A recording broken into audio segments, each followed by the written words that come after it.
première chose, il faut savoir qu'aujourd'hui, on est quand même dans un monde global et que Marvel, DC Comics, ben, ça parle autant à un petit gamin de Dakar qu'à un petit niçois. Donc cette culture, il la partage. La deuxième, c'est qu'il n'y en a pas beaucoup, mais il y a quand même des grands astrophysiciens. Et on rend hommage ici à Modibo Keïta, qui travaille pour la NASA et qui a envoyé des sondes sur Mars, qui est d'origine malienne. Et puis, on va beaucoup parler Frédéric le disait, de cette appropriation par les populations africaines de ces tissus. Et ça devient un langage pour les femmes africaines parce qu'elles vont donner des noms aux dessins. Du Burkina Faso, qui disait, il y a une vidéo très intéressante qu'on peut trouver sur le site de l'INA, qui dit, si vous voulez savoir ce que c'est que l'impérialisme, parce que je vois des instruments traditionnels, que ce soit les djembés, les balafons, et puis l'évocation de la boîte de nuit, des micros, de la radio, etc.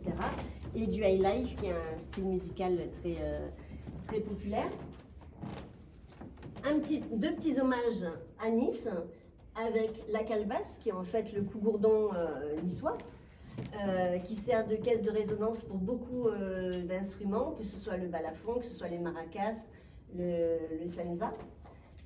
Deuxième clin d'œil, vous avez vu que notre scénographie, à chaque fois, c'est des espèces de caissons, de boîtes de récupération.